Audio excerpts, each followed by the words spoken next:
अस्सलाम वालेकुम स्टूडेंट्स। आज का आपका जो चैप्टर है वो है प्रोटीन का।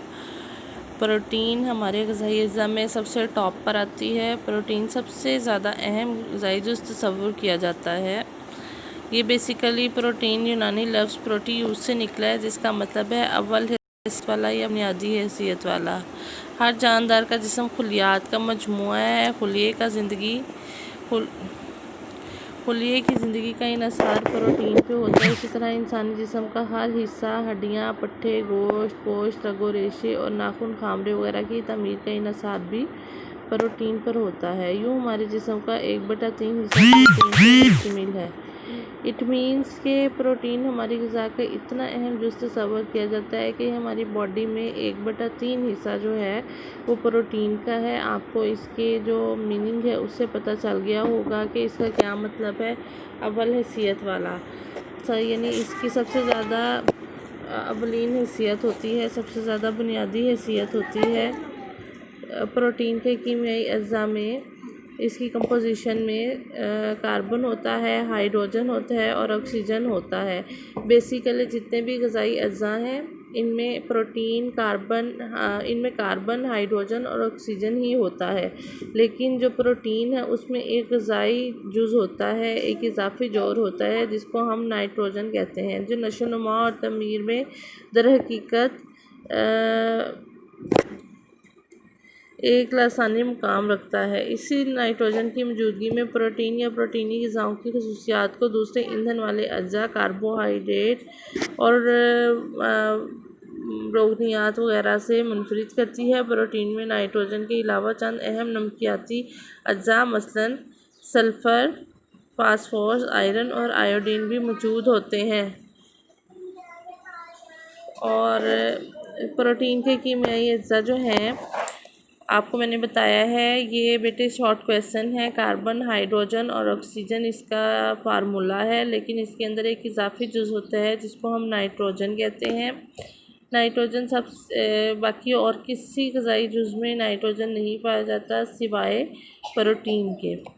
प्रोटीन का स्ट्रक्चर जो है या प्रोटीन की साख जो है वो जब प्रोटीन में मौजूद कार्बन, हाइड्रोजन और ऑक्सीजन नाइट्रोजन के साथ ख़ास अंदाज में मिलते हैं तो एक मरकब तैयार होता है जिसे हम कहते हैं अमाइनो एसिड्स, जो प्रोटीन में बतौर एक इकाई मौजूद होते हैं।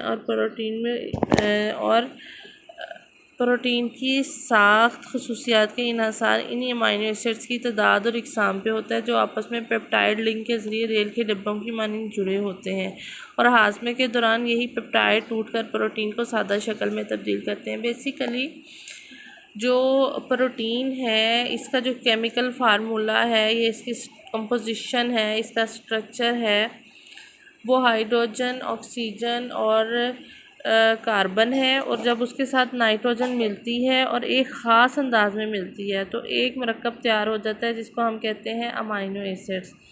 पहले वो अमाइनो एसिड जो हैं वो पेप्टाइड लिंक के ज़रिए, जैसे रेल के डब्बे आपस में जुड़े होते हैं, इसी तरह ये जो लिंक है पेप्टाइड लिंक, ये आपस में एक दूसरे को जोड़ता है। उसके बाद फिर ये उन डब्बों को तोड़ता है और पेप्टाइड लिंक को टूटकर प्रोटीन को सादा शक्ल में तब्दील कर देते हैं, जिसके बाद वो डाइजेस्ट होती है हमारी बॉडी में।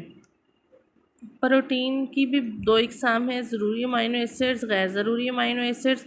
ज़रूरी अमाइनो एसिड्स जो हैं ये हमारी नशोनुमा के लिए इंतहाई ज़रूरी हैं, जिसे मीने खुद ब खुद पैदा नहीं कर सकता। ये हमें हमेशा खुराक से ही हासिल करने पड़ते हैं और ख़ुद ब खुद हासिल करने पड़ते हैं। गैर ज़रूरी अमाइनो एसिड्स ये ऐसे अमाइनो एसिड्स होते हैं जिन्हें हमारा जिस्म ज़रूरी अमाइनो एसिड की मदद से ख़ुद ब खुद तैयार कर लेता है, मतलब इसको हमें खुराक से हासिल करने की ज़रूरत नहीं होती है, ये हमारी बॉडी में ख़ुद ब खुद पैदा हो जाते हैं। इनकी तादाद 11 से 14 तक होती है और गैर ज़रूरी अमाइनो एसिड की तादाद तकरीबन 8 होती है। ये इसका पूरा एक है टेबल ज़रूरी अमाइनो एसिड्स का और गैर ज़रूरी अमाइनो एसिड्स का। ज़रूरी अमाइनो एसिड्स जो हैं ल्यूसिन है, आइसोल्यूसिन है, वेलिन है, थ्रेओनिन है, लाइसिन है, फिनाइल एलानिन है, ट्रिप्टोफैन है, मेथोनिन है। और गैर ज़रूरी अमाइनो एसिड्स है glycine, alanine, serine, cysteine, tyrosine, aspartic acid, glutamic acid, proline, hydroxyproline, arginine, thyroxine. अब इसमें जो है ये एक तो आपने टेबल याद करना है और सेकेंडली इसको टेबल को आपने ड्रॉ करना है जो आपको मैंने स्कॉलर शीट्स बताई हैं उनके ऊपर, ठीक है। और जब प्रोटीन का चैप्टर आएगा तो ये हैंडमेड आपने जो है उसके ऊपर बना के टेबल तो प्रोटीन वाले चैप्टर के सामने लगाना है। इन्हीं अमीनो एसिड्स की मौजूदगी और मिकदार के लिहाज से प्रोटीन की दरअसल 2 इकसाम हैं। जो पहले पढ़ा है वो आपने प्रोटीन की साख्त पढ़ी है। अब आपने पढ़ना है कि प्रोटीन की इकसाम। प्रोटीन की इकसाम 2 हैं, मुकम्मल प्रोटीन और नामुकम्मल प्रोटीन, या जिसको हम कहें कि बेसिकली नामुकम्मल प्रोटीन ही कहते हैं। मुकम्मल प्रोटीन ऐसी तमाम ग़िज़ाएँ जिसमें जिस्मानी नशोनुमा के लिए तमाम ज़रूरी अमीनो एसिड्स काफ़ी या मुतनासिब मिक़दार में मौजूद हों, इन्हें मुकम्मल प्रोटीन कहते हैं। चूँकि खुलियात और जिस्म की नशोनुमा के लिए ये बेहतरीन जुज़ होते हैं, इसलिए इन्हें आला हयातियाती कदर वाली प्रोटीन कहा जाता है। ऐसी ग़िज़ा जिसमें तमाम ज़रूरी अमीनो एसिड्स, ठीक है, जो हमारा जिस्म खुद ब खुद पैदा नहीं करता, हमें खुराक से हासिल करने पड़ते हैं, ऐसे तमाम ज़रूरी अमीनो एसिड काफ़ी या मुतनासिब मिक़दार में मौजूद हों, इन्हें मुकम्मल प्रोटीन कहा जाता है। और आला हयातियाती कदर वाली प्रोटीन भी कहा जाता है। जो आला हयातियाती कदर वाली प्रोटीन है ये बेसिकली हमें गोश्त से हासिल होती है, गोश्त से बनी हुई चीज़ों से, जो जानदारों से होती है ना, हमें हैवानी ज़राए से जितनी भी प्रोटीन हासिल होती है हम उसे मुकम्मल प्रोटीन कहते हैं। मसलन गोश्त है, दूध है, पनीर है, दही है, अंडे हैं, ये सारी कंप्लीट प्रोटीन होती है। नामुकम्मल प्रोटीन ये ऐसी प्रोटीन है जिसमें ज़रूरी अमीनो एसिड्स तादाद में तो पूरे होते हैं लेकिन मिक़दार में नाकाफ़ी और गैर मुतनासिब होते हैं, इसलिए इनकी वजह से ग़िज़ाओं की नशोनुमा के लिए कम हो जाती है।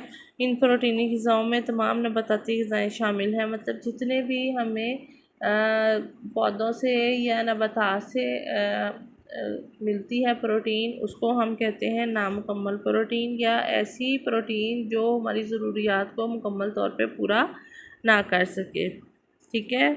इसकी हयातियाती कदर भी इतनी ज़्यादा नहीं होती। इसमें सोयाबीन, फलियाँ और जो सोयाबीन या फलियाँ हैं ना, इनकी कदर ज़रा ज़्यादा होती है। जब फलियों को हम भिगो के रखते हैं या उनके कोए निकल आते हैं तो स्पर्ट्स जिनको हम कहते हैं वो निकल आए ना, तो उसकी जो बायोलॉजिकल वैल्यू है वो ज़रा ज़्यादा हो जाती है, ठीक है।